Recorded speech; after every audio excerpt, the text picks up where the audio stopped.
Operating profit margin एक महत्वपूर्ण वित्तीय मीट्रिक है जो किसी कंपनी की संचालन क्षमता को दर्शाता है। यह मापता है कि कंपनी अपनी बिक्री से कितनी राशि को संचालन खर्चों के बाद लाभ में बदलती है। इसे समझने के लिए चलिए एक उदाहरण लेते हैं। मान लीजिए एक कंपनी ने 10 लाख रुपए की बिक्री की।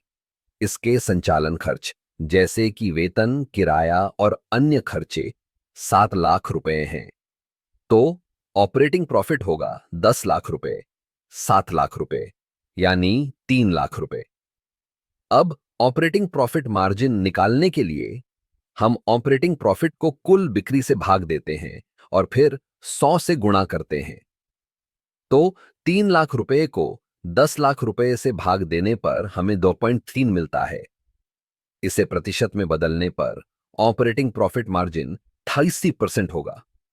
इसका मतलब है कि कंपनी अपनी बिक्री का 30% लाभ में बदल रही है, जो एक अच्छा संकेत है। अब यह जानना भी जरूरी है कि ऑपरेटिंग प्रॉफिट मार्जिन का उच्च होना कंपनी की वित्तीय सेहत को दर्शाता है।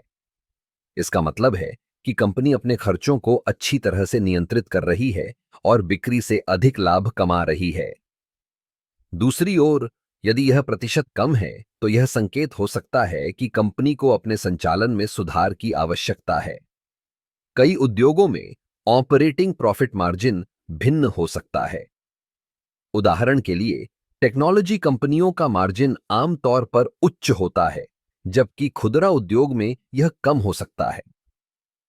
इसलिए जब आप किसी कंपनी का ऑपरेटिंग प्रॉफिट मार्जिन देख रहे हो तो उसे उसके उद्योग के संदर्भ में समझना जरूरी है। इसके अलावा ऑपरेटिंग प्रॉफिट मार्जिन का उपयोग निवेशक और विश्लेषक कंपनी की प्रदर्शन क्षमता का आकलन करने के लिए करते हैं।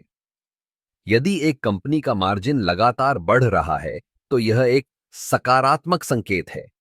इससे निवेशकों का विश्वास बढ़ता है और कंपनी के शेयरों की मांग भी बढ़ सकती है। इसलिए जब भी आप किसी कंपनी में निवेश करने का सोचें तो उसके ऑपरेटिंग प्रॉफिट मार्जिन पर ध्यान देना न भूलें।